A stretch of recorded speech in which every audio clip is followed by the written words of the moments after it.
আপনি কি কখনো ভেবে দেখেছেন আজ বর্তমানে যাদের আমরা সফল ব্যক্তি হিসেবে দেখতেছি তাদের এই সফলতার পিছনে মূলত কোন অভ্যাসগুলো বেশি দায়ী? আপনি হয়তো জানলে অবাক হবেন। বিভিন্ন গবেষকদের মতে এই বর্তমানের সফল ব্যক্তিরা তাদের নিজের জীবনকে সফল করার জন্য কিছু গুরুত্বপূর্ণ অভ্যাস নিজেদের মধ্যে গড়ে তুলেছে এবং এই অভ্যাসগুলোর কারণেই তারা আজ বর্তমানে সফল হয়েছে।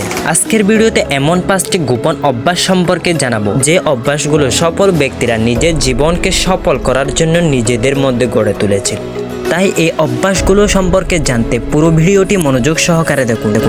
এখন আসি, আপনি যদি বাস্তবে আপনার জীবনকে সফল করতে চান তবে আপনার প্রথম পদক্ষেপ হলো লক্ষ্যের নির্ধারণ।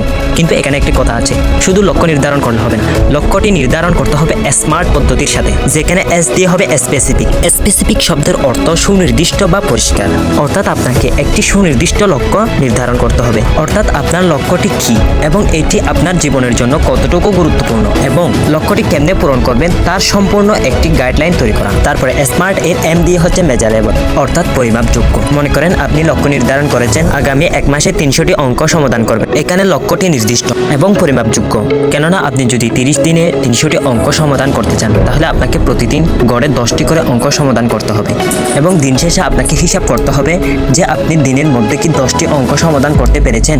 যদি দেখেন আপনি 10টির মধ্যে 8টি অঙ্ক সমাধান করতে পেরেছেন আর 2টি করতে পারেন নাই, তবে বুঝবেন আপনি আপনার লক্ষ্যে পিছিয়ে আছেন। তখনই আপনাকে লক্ষ্যটি পূরণের জন্য আরও প্রচেষ্টাবান হতে হবে। এ দিয়ে হচ্ছে অ্যাচিভেবল, অর্থাৎ আপনি যে লক্ষ্যটি নির্ধারণ করবেন সেটি বাস্তবসম্মত এবং অর্জনযোগ্য হতে হবে। মনে করেন আপনি একটি লক্ষ্য নির্ধারণ করলেন যে আগামী 10 মাসে 10টি বই শেষ করবেন। এখন একটি কথা চিন্তা করে দেখুন তো, আসলেই কি 1 মাসে 10টি বই শেষ করা সম্ভব? না, এটি প্রায় অসম্ভবই বলা যায়। তাই এমন একটি লক্ষ্য নির্ধারণ করুন যেটি আসলে অর্জনযোগ্য। যেমন আগামী 10 দিনে একটি বইয়ের 10টি অধ্যায় শেষ করবেন, এটি আসলে অর্জনযোগ্য। এখন আর দিয়ে হচ্ছে রিলেভেন্ট, অর্থাৎ আপনার লক্ষ্যটি হতে হবে আপনার সামগ্রিক উদ্দেশ্য এবং মূল্যবোধের সাথে সামঞ্জস্যপূর্ণ। যেমন মনে করেন আপনার ভবিষ্যতে ডাক্তার হওয়ার ইচ্ছা রয়েছে। এখন আপনি লক্ষ্য নির্ধারণ করলেন যে আগামী 1 মাসে একটি ইতিহাসের বই শেষ করবেন। এখন একটু আপনি চিন্তা করে দেখুন তো, এটি কি আপনার উদ্দেশ্য অর্থাৎ ডাক্তার হওয়ার ইচ্ছা এর সাথে সামঞ্জস্যপূর্ণ? না, আসলে সামঞ্জস্যপূর্ণ নয়। কেননা আপনি যদি ডাক্তার হতে চান তাহলে আপনার লক্ষ্য হবে আগামী 1 মাসে একটি সায়েন্সের বই শেষ করব। এখন স্মার্ট এর সর্বশেষ লেটার হচ্ছে যে টি দিয়ে মূলত বোঝায় টাইম বাউন্ড, অর্থাৎ আপনি যে লক্ষ্যটি নির্ধারণ করবেন সেটার জন্য একটি সময়সীমা নির্ধারণ করতে হবে।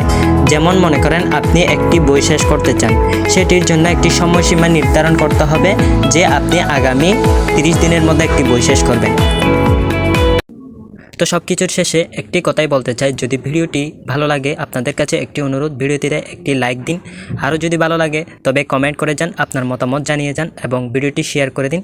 এরকম আরও ভিডিও পেতে প্লিজ চ্যানেলটিকে সাবস্ক্রাইব করুন।